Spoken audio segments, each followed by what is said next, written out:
రాజుల కాలంలో మనం ఎంత సంపాదించినా ఆ డబ్బు రాజుగారు కాదు, ఆ డబ్బు చెల్లదంటే చెల్లదు. బంగారం కాదు, రాగి అంటే రాగి. రాగి చెల్లుతుంది, రాగికి వాల్యూ, బంగారానికి వాల్యూ పడిపోతుంది.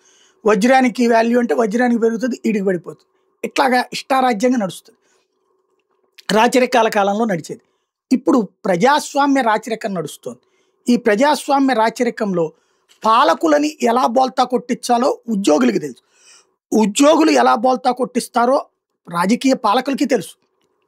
కానీ ప్రజలు ఇబ్బంది పడుతుంటే అప్పుడు మన మాట చచ్చినట్టు వింటారు, మన కాళ్ళ దగ్గరకు వస్తారు. మనం వాళ్ళ భూమి, వాళ్ళ సొమ్ము వాళ్ళకి ఇచ్చేటప్పుడు కూడా మన దగ్గరకు వచ్చి కాళ్ళు పట్టించుకోవాలి అనేటటువంటి ఒక అరాచకీయం పెరుగుతోంది. భూములంట ఒక అన్న తమ్ముడు పంచుకోలేదు, దాన్ని ఇతరులు అని ఒక కాలంలో వేస్తారట. లేదు, ఎవరో రాశారు, ఇంకా వీళ్ళు రిజిస్టర్ చేయించుకోలేదు, ఇతరులు అనే కాలంలో వేస్తారట. ఇట్లాంటి వాటిది వాళ్ళు ఎప్పుడు కావాలంటే అప్పుడు రిజిస్ట్రేషన్ చేయించుకోవచ్చు. లేదా రిజిస్ట్రేషన్ చేయించుకోవడానికి వెళ్తే ఇతరులు అనే కాలంలో ఉన్న వాటి మీద రిజిస్ట్రేషన్ ఆపేశారు. అది ప్రభుత్వం చెప్పింది. ఎందుకయ్యా అంటే ఎవరో అట్లాగ రిజిస్ట్రేషన్ చేయించుకునేటప్పుడు లంచాలు అడుగుతున్నారని.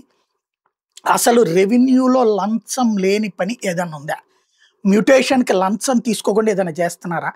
పట్టాదారు పాస్బుక్ లంచం లేకుండా ఏమైనా చేస్తున్నారా?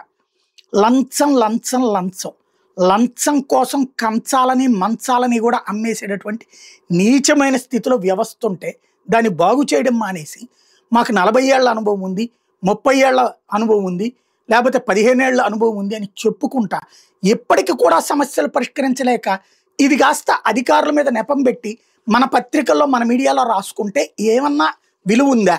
సిగ్గుచేటైనటువంటి విషయం కాదా? ఈనాడు రాసినటువంటి రెవెన్యూలో ఇతరుల బ్రేక్ అన్నటువంటి ఇతరులకి బ్రేక్ అన్నది చూస్తే క్రిందటిసారి ఏమో రాజధాని చుట్టుపక్కల రిజిస్ట్రేషన్ చేయకుండా చేశారు.